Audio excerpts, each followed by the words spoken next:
how do you go about advising companies that are wanting to go down these M&A tracks? What are kind of like the fundamentals of being able to assimilate maybe half a dozen deals in a year, but still be able to show that they are doing things the way they're supposed to be doing and actually have an auditor say, yes, that's the right evidence. You're doing it, right? Because they're very different things, right? Being able to assimilate and then to prove that they did it the right way. Yes, that those tasks are, like you said, if you can't prove it, you didn't do it. And so if there's not a ticket to show that you did it, chances are you didn't do it, right?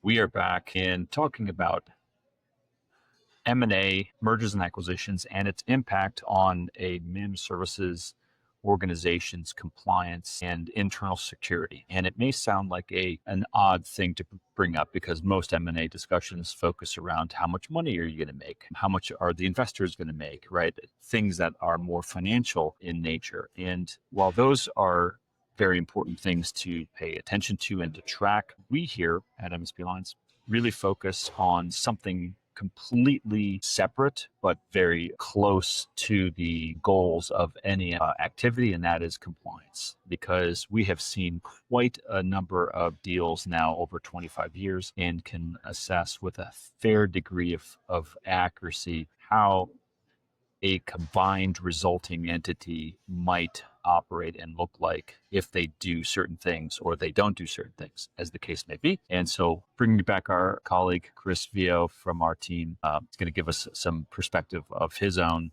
in these projects. So Chris, welcome back to the program. Thanks, Charles.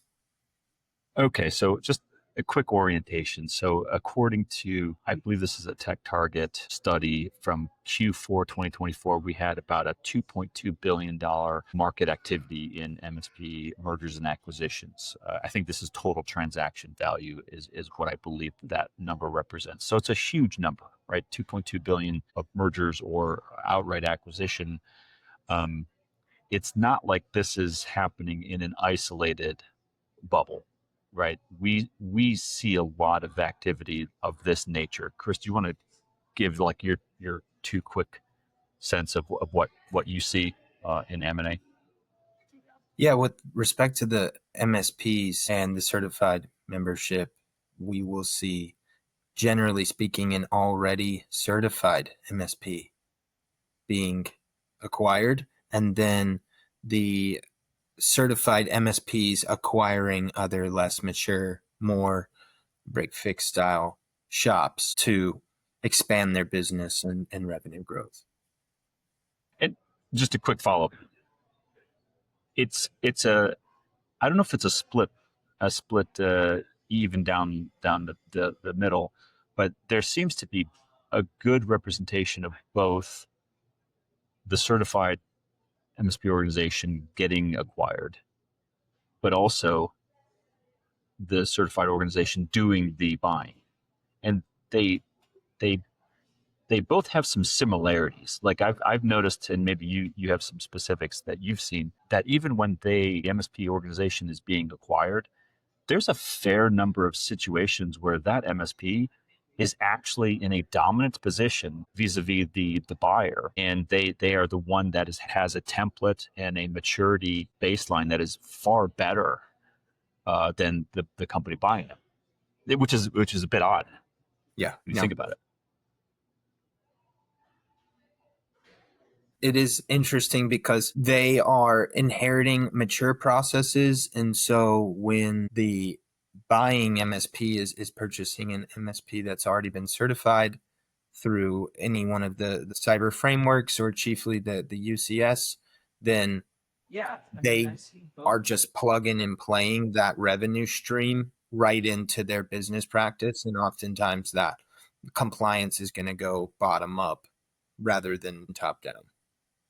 So I guess it stands then that the mature company is not always the one doing the buying. Like there are many scenarios where there is a non-service provider entity who might be maybe better financed, maybe larger than the smaller MSP, but the smaller MSP organization actually has more mature characteristics and markers, which makes them probably very appealing to that larger, less mature. I don't know. That sounds pejorative and bad, but they don't have quite the same process as the MSP does, right? It could just be that they dominate a specific geographical region, that the bigger MSP is really interested in getting their stake in the game there. Yeah. So suffice it to say that there's a very large and probably growing segment of our profession that is experiencing M&A activity. They may be experiencing some sort of roll-up or some sort of M&A growth strategy that is being executed. Whatever, and it could just be just a good old-fashioned merger, right? We see a fair number of those where they're just kind of co-equal sized, fairly similar maturity, but they still have to do a lot of integration, right? Even though you're talking about two kind of co-equal entities. Yeah, they do. And I think that if there's an instance where a certified MSP is going to merge with an MSP that is at par or just slightly above or slightly below them, then you are going to have a really easy time of the degradation of one service line or the absorption of another service line into the other. So that way you're not losing out on any of that availability or that integrity that process is already operating in. So, Chris, before we get into some of the tips or tricks, or not really tricks, but there are some certainly best practices that we've seen over the years for how these M&A deals can be successfully completed without being disruptive to compliance. That is arguably a very important issue to consider, which is, okay, let's take a certified MSP organization buying another MSP organization. The potential for disruption is real, and the potential for the disruption to negatively impact the certified MSP's compliance status has real consequences. For example, if the company has a lot of customers in a regulated field and that certification is necessary for them doing business on an ongoing basis, those are real consequences that can have real revenue impacts. That seems like, above all, right? Don't allow an M&A deal to disrupt your compliance journey. But what say you? I say that the regulatory bodies that are issuing the standards and issuing the requirements are, luckily, the rules are the same largely for everyone. And so if both are pursuing one of those, or one has already achieved regulation, such as CMMC compliance, that's a buzzword these days, then that acquiring MSP shouldn't get in the way of that entity that's already secure, that's already compliant in that. And so, like you said, don't allow the idea of the merger, the acquisition, divestiture to disrupt the homeostasis of that secure environment. That's a really good point, Chris. And we're going to use real examples, but the names of the innocent have been withheld to protect them. We actually saw a highly mature, decent-sized MSP who had real deep exposure in the financial services, specifically banking, and they were bought. And I remember, and this is now like maybe 5 years into it, right? And we're still doing their certification. And we had been doing it before their acquisition. But the company that bought them had enough foresight to realize that, look, we are not going to disrupt their magic. They've got something really good. They have a very good relationship with the US banking regulators. We're going to leave it alone.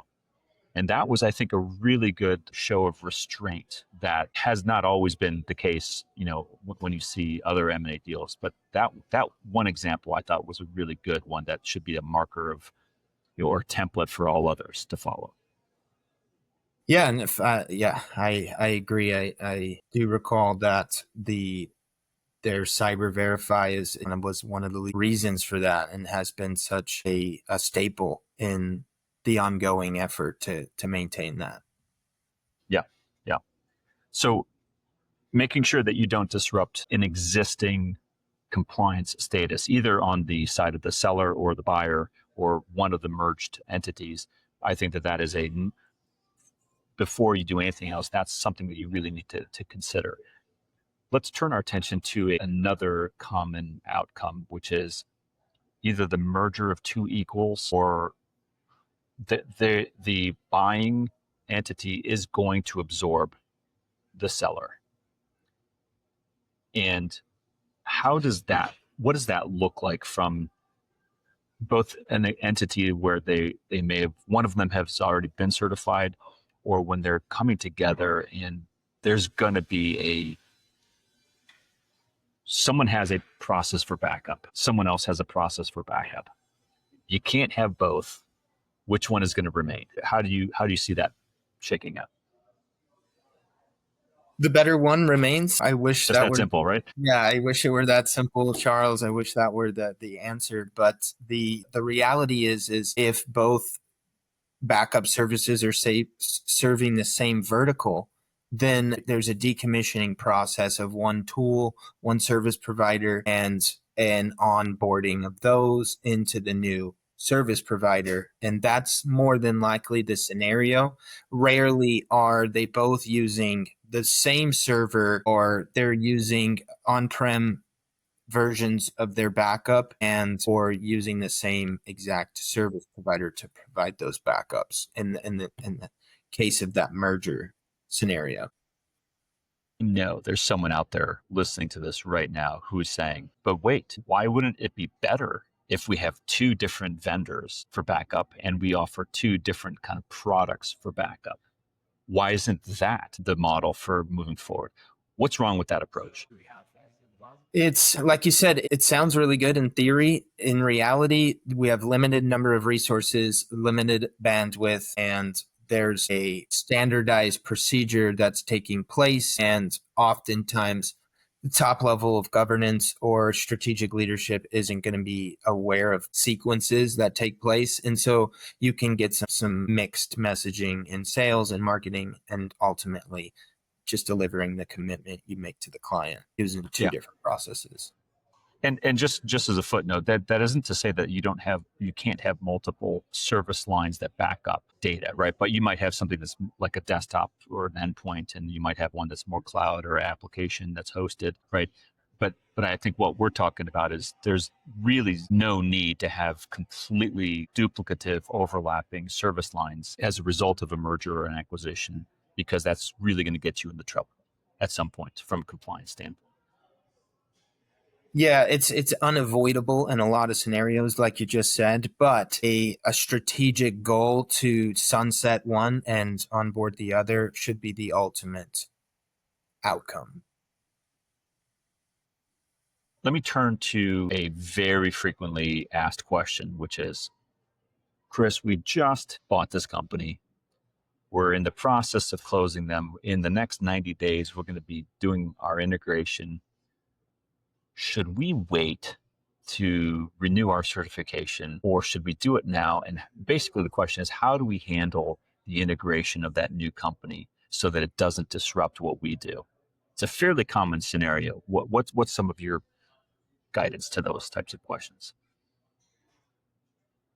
Those are good questions because there's a lot of litigation out there that's sort of dealing with that, and that the continuity of service providers, the continuity between one managed service provider and the next. And so I would say that number one, don't wait to renew. Absolutely maintain that gapless coverage, because the worst thing you can do is wait to renew and then get a ding in that area rather than having a good explanation, having the proper procedures documented, and so that you can explain, we went through an extended growth period during this time, we did the best we could to maintain the controls in place. And then I would just caveat that with the second follow-up, which is treat one of them as though it's a project and have a definitive start and stop date when it comes to migrating that instead of waiting.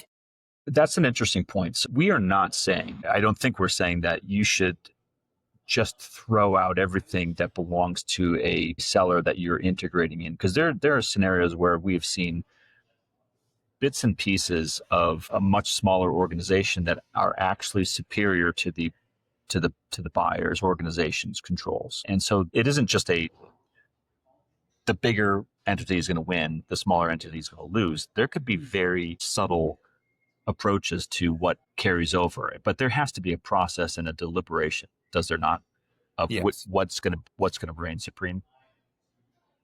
Yes, there will be. And having those outcomes and those desires determined ahead of time, that's the scope of the work you're doing to bridge the gap there.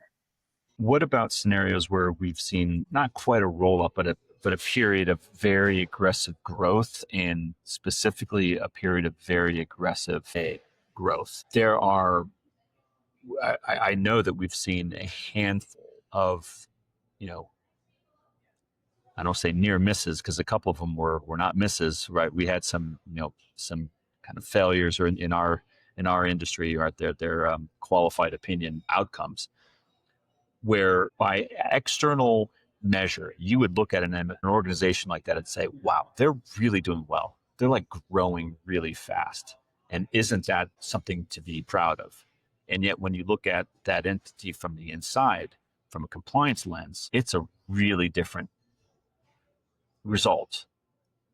Your thoughts on that kind of perception?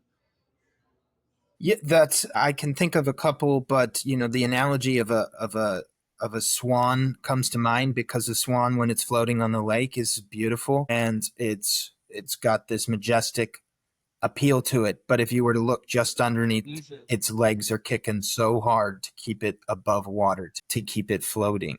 And so I think what it speaks to is the impressive leadership within the community that has the ability to adapt and hold people accountable in scenarios where it's easy to take the path of least resistance. Maybe I don't document this. Maybe I put off this task for a while. And instead, they hold true to the values that they know are going to bring them success as they scale up.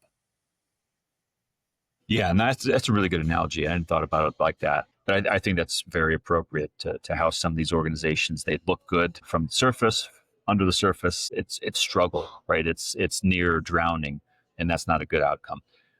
Let's turn our attention to some practical steps that could be employed during that type of, like, if you're an MSP and you find yourself in charge of the integration, maybe a technical integration of two entities, what are some obvious just best practices that come to mind for how to approach a good compliant driven integration? I would say, regardless of the regulating bodies that you're trying to uphold, lean on the foundational principles, the CIA triad, the confidentiality, availability, and integrity of your systems. And so you want to make sure you have both versions of documents, both versions of policies readily accessible, and having meetings where you're deliberating on which version are you going to settle on and what's best for hardening the scaling up or the merger. And then from a security standpoint, don't allow the easy stuff to slip through the cracks. Maybe MFA is not used in the new organization as widely as you're using it. But that's an easy attack vector that can be exploited for somebody who knows that there's this M&A happening. Stick to the easy stuff and to the core principles. Yeah, that's good. I like that. Um, it almost seems to me, based on the observation of this industry for a fair amount of time, that the service providers who are active in a compliance track, meaning they are actively being certified, actually helps them to do this integration and assimilation compared to non-certified. And it almost seems counterintuitive because you would think, well, how do they have time to do both things? But in my opinion, I'd like your thoughts on this. The certification actually is forcing them to be able to assimilate an external entity in a safe, compliant way. Had they not been doing that, it could be a very different story, and it could be real mayhem and chaos. And they think that they've got it under control, but it's actually a very different story to your swan motive before. Yeah. I agree. The same principles apply with standing up a new service line to draw on additional revenue. And so you have an idea, you know the outcome, you know what the good thing about the certification is, you know what right looks like, you know the best practices. And so that's an overlay that you can just apply, that you can stencil that template onto the new systems, the new tools you're bringing on. Or if you're the entity being brought on, then you've already got that training, you've already got that documentation. And so you just attach it to where it needs to go. And I'm pretty sure we've seen some scenarios where the seller organization has a very vocal sales team who says, no, we should keep the old way of doing things for these customers because we don't want to disrupt them. And maybe the old way didn't include a contract. Maybe the old way didn't include specific deliverables. Maybe the old way didn't include really tightly, change management policies and protocols. But they still advocate for keeping that kind of sloppy way of doing things because they don't want to disrupt the apple cart, right? Of course, they want to keep getting paid their commission, which is good. But there's a lot of pressure on these types of assimilation integration phases that can come to bear. And if you don't have a really solid compliance-driven approach to integrating, I could see where things could go sideways really fast. I agree. You could get into a scenario where you're managing 10 different phone systems or 10 different VoIP systems, and you would have a mountain of paperwork just to keep up with the credentials needed to do such a thing. Yeah. Yes. So typically in your experience, are we seeing service providers who have designated people or teams that are handling the assimilation, and what can you say about that?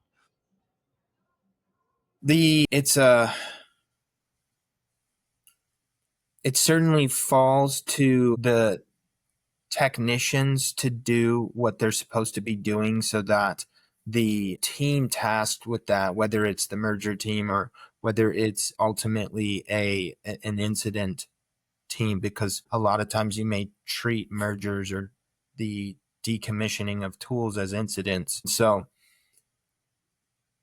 each team member needs to be doing their own role, and proper role assignment and transparency on what you're supposed to be doing, the need to know, the need to do is critical. And that's what I've seen make up a really good team for merging.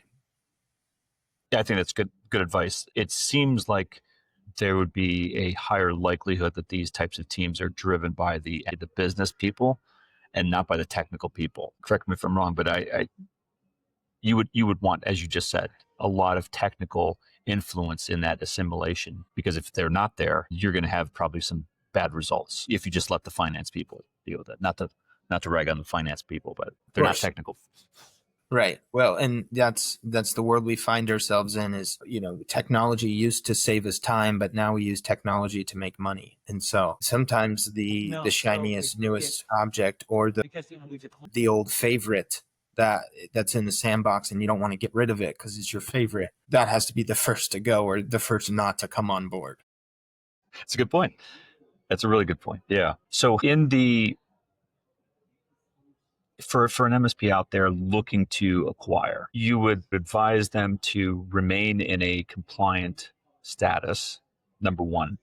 Number two, develop a strategy that allows them to incorporate new acquisition entities into their existing compliance status in a way that, number one, does not disrupt anything, and number two, still can pick and choose the best solution so that there is a natural, organic kind of change taking place that, again, doesn't disrupt the apple cart. Where an auditor is going to say, well, you failed to capture evidence to prove that you're doing things in Q1, therefore you're going to get a whole bunch of exceptions, right? Those are really bad outcomes, and just to be avoided, right? Especially when you're in the throes of succeeding with your first deal or your 10th deal, whatever. Yes, absolutely. Gapless coverage on those well-documented processes. Doesn't matter what side of the coin you're on. You're either going to have stomach to absorb or be easily digestible. Just in rounding out this conversation, Chris, like your input on proof or evidence, right? Because this is what we live in the MSP compliance world, and that is, if you can't prove that you do it, you're not doing it. How do you go about advising companies that are wanting to go down these M&A tracks? What are kind of like the fundamentals of being able to assimilate maybe half a dozen deals in a year, but still be able to show that they are doing things the way they're supposed to be doing, and actually have an auditor say, yes, that's the right evidence, you're doing it, right? Because they're very different things, right? Being able to assimilate and then to prove that they did it the right way. Those